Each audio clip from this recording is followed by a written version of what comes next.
is happening to our brain? What pushes us to the point of burnout? Why don't we just stop? If we know that we're getting close to burnout, why don't we just stop? Now, this question, why don't we just stop, was actually the question that I answered in my first TEDx talk. I had received a message from a guy that was basically like, why would you be that stupid to get to yourself to burnout in the first place? But also his comment went on to say that if I had then gone on to be as successful as I now was, why would I want to stop anybody else from getting to the point of burnout? Now, I answered all of that in my TEDx talk. I will link the video here for you. But what I want to talk to you about today really is what is going on with our brain. Why don't we stop? Because actually the closer we get to burnout, we don't even, like, resting, stopping, taking a break isn't even an option. It's not something that we will consider. It's not something that we'll think about. It's not something that will ever come to mind. And even if other people are saying to us, Kelly, you just need to take a break, no, just got to keep going, just got to keep going. So I want to answer that for you in today's short video. My name is Kelly Swingler. I am the burnoutologist and I am founder and creator of the Burnout Academy, where I'm training trauma-informed, burnout-aware and science-backed coaches. We are the only burnout training company, provider in the world to be looking at burnout coaching from this lens. My first burnout made me really seriously ill. My second nearly killed me. And over the last decade, I have coached over 700 leaders from around the world. And in the last year alone, I have trained 117 coaches and leaders from 14 different countries in how to be safe and effective burnout coaches. I am hugely passionate about burnout awareness. I genuinely believe that when we know better, we can do better. And I am maybe a little bit crazy, but I am daring to imagine a world where burnout is no longer a thing. And I genuinely believe that we can end burnout through awareness. So as I said, in today's video, I want to talk to you about burnout and the brain. Why doesn't our brain think, just take a break? Stop us getting to the point of burnout in the first place. That's what I want to talk to you about. Now, you may have heard before, in many different ways, a term called the stress bucket, right? A stress bucket. Now, I haven't got a bucket to show you today, but I do have my glass. This is my stress glass, right? This is, if you like, this is my mini stress bucket. Now, through the course of every single day, we will all add stressors into our glass, right? Into our stress bucket. It might be like, what am I going to wear today? What am I going to have for breakfast? The traffic's bad. My Wi-Fi connection's bad. What do I need to buy somebody for a birthday present? What time is that meeting? Am I going to be able to clear my emails today? What time do I need to go to the gym? I need to go and take the dog for a walk, right? All throughout the day, we have thoughts, actions. We're taking all of these little thoughts, and every single little thing goes into our glass. Now, we think about it as a stressor. That doesn't mean that every single thing is a stress, is going to cause us stress, but everything goes into our glass and we think about it as a stressor, okay? So I go to bed tonight, I have a brilliant night's sleep, and because I've had a brilliant night's sleep tonight, what's happening as I'm sleeping is my glass starts to empty, right? Through my dreams, through my sleep, my REM sleep, my glass empties. I wake up tomorrow with another empty glass and I'm ready to take on the day again, right? I'm absolutely ready to do everything that I need to do because I've got an empty glass. I've got all the capabilities. I've got everything that I need to take on all of those stresses again throughout the course of today. But let's say I don't have a great night's sleep tonight. Well, maybe if I don't sleep fully, I wake up with a little bit of stress left in my glass when I wake up in the morning. Now, if I don't sleep properly for a really long period of time, maybe because of work stress, maybe because of family stress, maybe because health issues, maybe because of summer heat, and I can't quite sleep properly, if I don't sleep, what can happen is my glass starts to become more and more full every single time when I wake up in the morning. I'm no longer waking with an empty glass.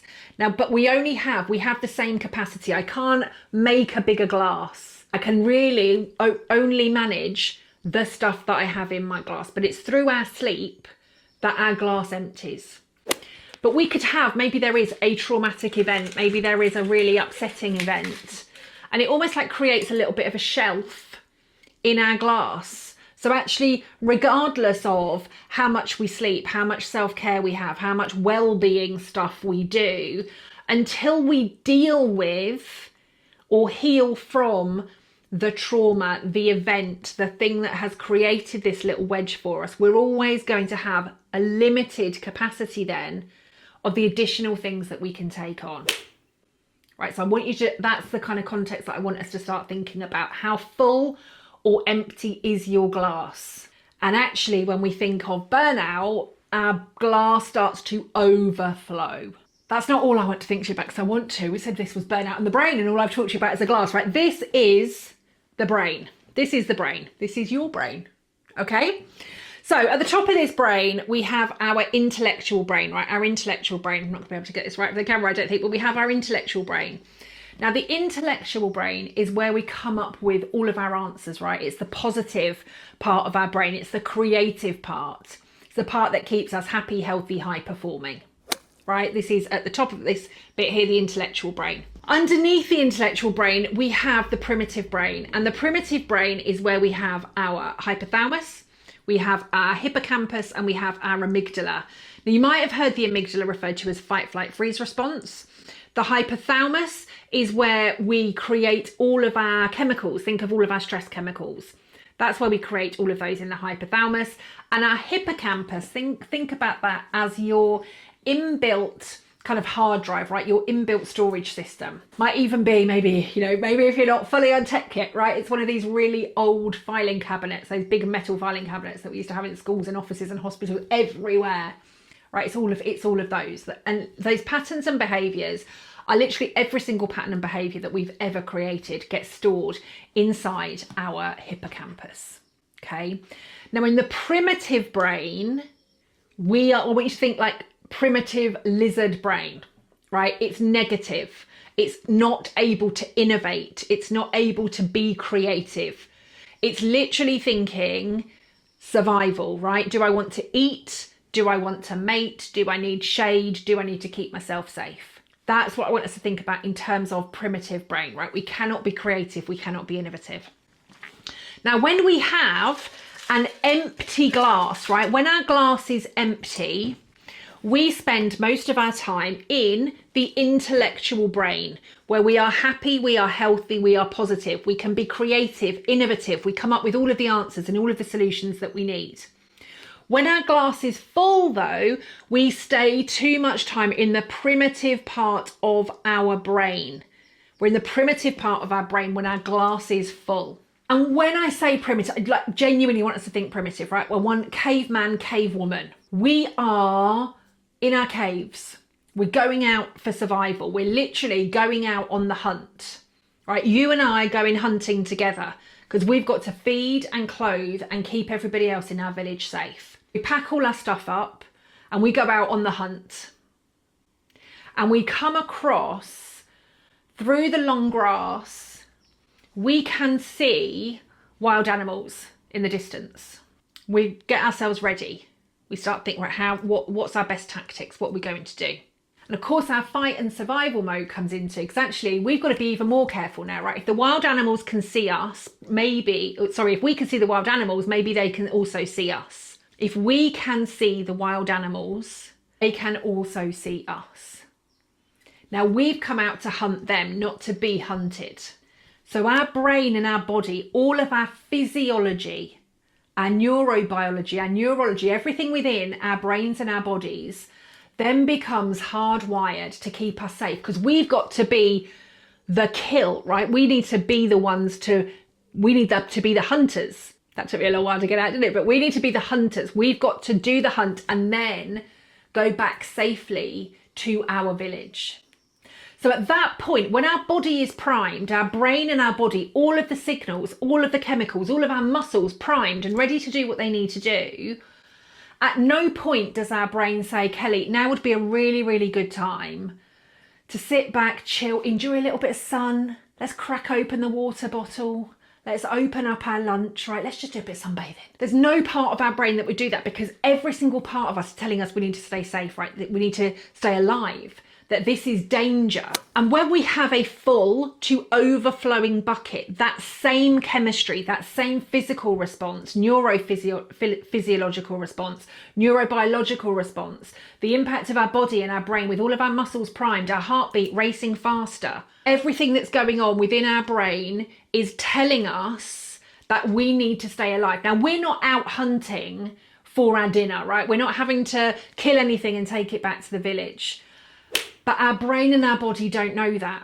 They're just paying attention to all of the chemicals, to what's going on within our body and our brain. And because our glass is full and we're in the primitive part of our brain, our body and our brain are sensing danger. Now, that might be the next email, the project that we're working on. Can we pay our mortgage this month? How are we going to pay our bills? Have we got enough money in the bank to cover everything that needs doing? How are we going to pay for Christmas? How are we going to pay for birthdays? The car's just broken. What do we do about that, right? So our bucket, our glass starts to overflow. All we can think about is the negative stuff. We can't be creative or innovative. We keep going over these previous patterns and behaviours that have kept us safe before. And maybe what kept us safe before was going to the gym every day. Or maybe what kept us safe every day was a shopping spree. Or maybe what kept us safe every day was a glass of wine or a bottle of wine. Or maybe it was the chocolate or the donuts. Or maybe it was just withdrawing from life completely. Or maybe it was scrolling on our Instagram feed. And our brain said, well, let's just do more of that then. But actually, for most of us, when we get to the point of burnout, because of what's happening in our bodies, we do focus more on work.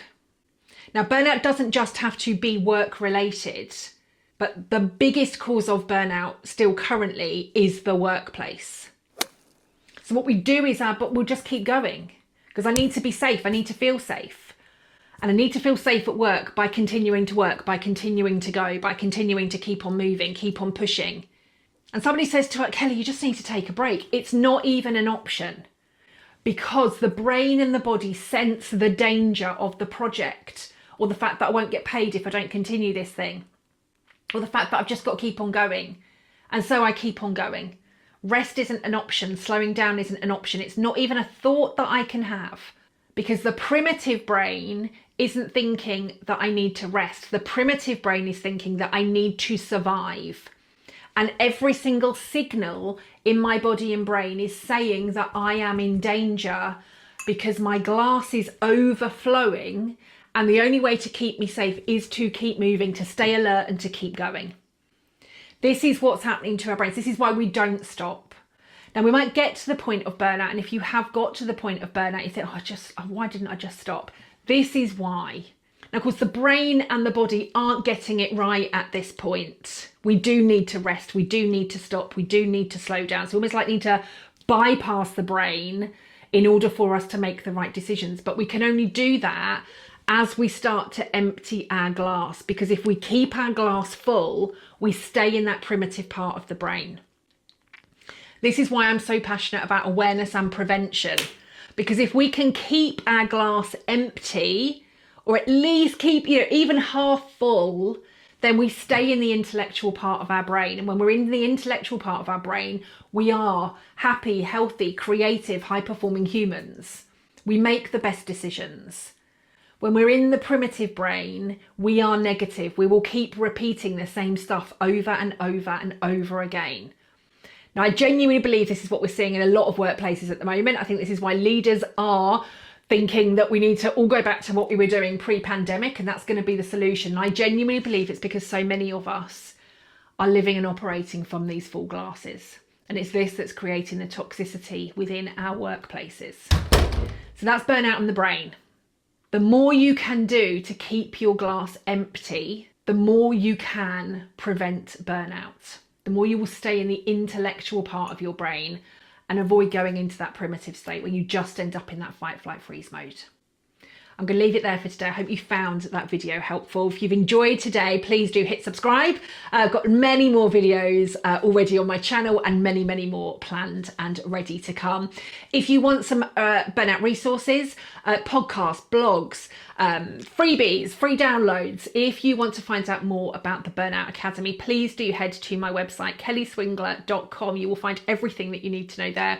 Also, if you would like to receive my weekly burnout bulletin, you can sign up for that on the website as well. So head to kellyswingler.com. For now, I'm going to say thank you very much for watching, and I will see you in the next video. Take care for now. Bye bye.